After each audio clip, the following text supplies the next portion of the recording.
Tommy has finally been released from prison.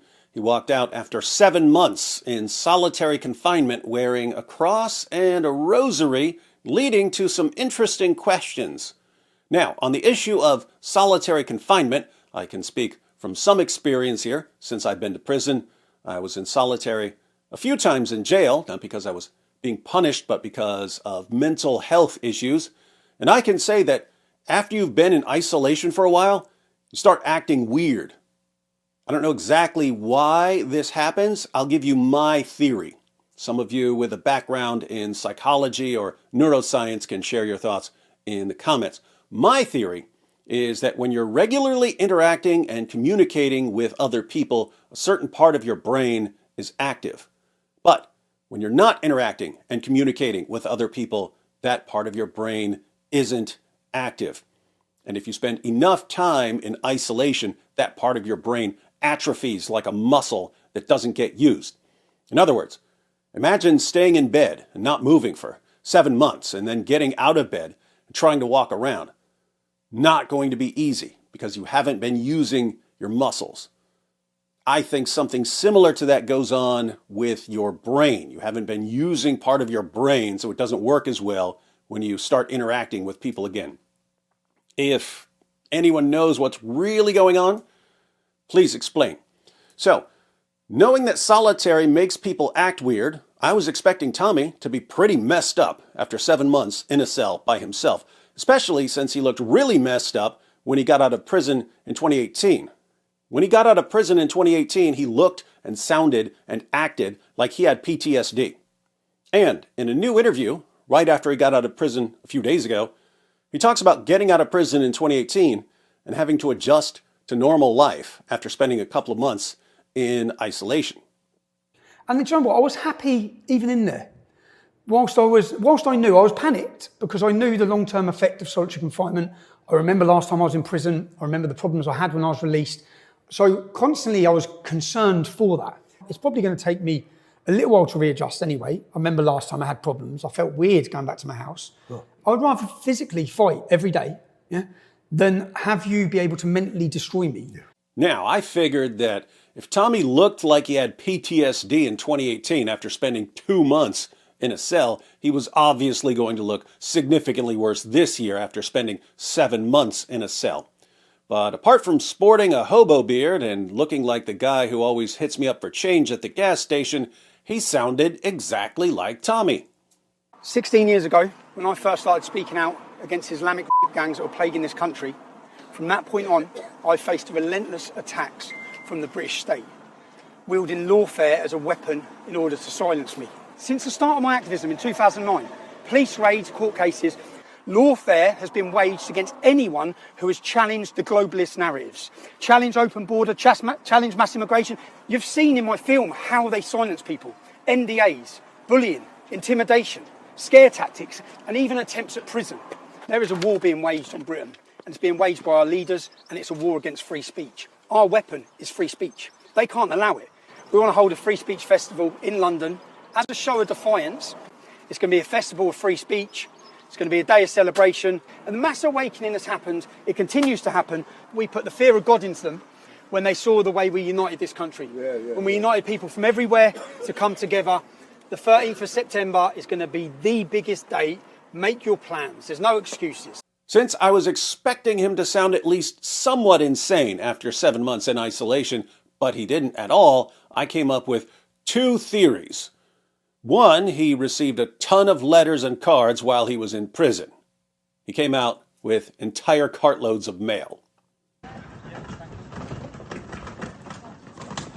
And that wasn't even all the mail. Tommy posted on X, "Thank you to each and every one of you who sent mail to me as I sat in prison during the last 7 months.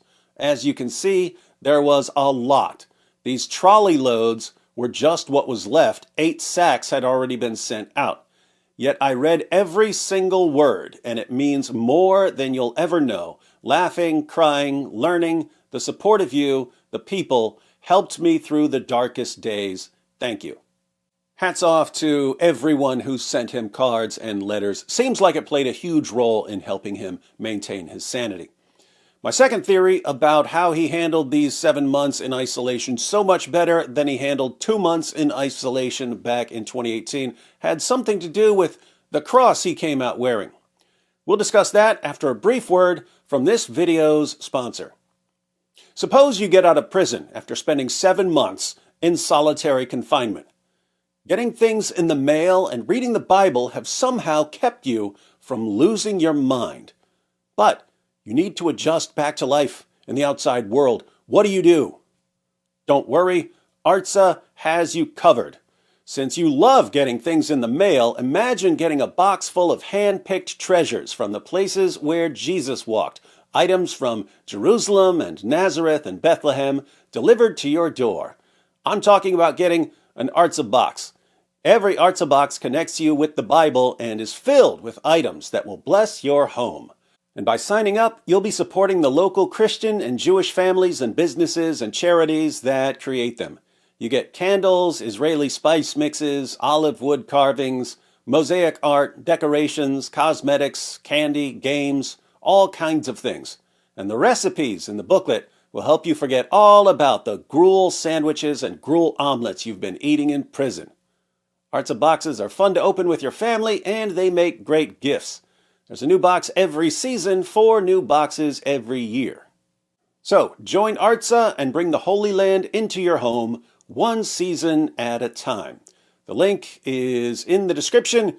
Use the promo code DIZZLE to get a discount and to let them know who sent you.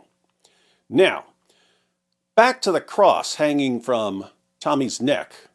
I wouldn't have thought too much of it. Lots of people wear crosses as jewelry or just out of habit. But someone sent me to 2C TV's new video where I saw this.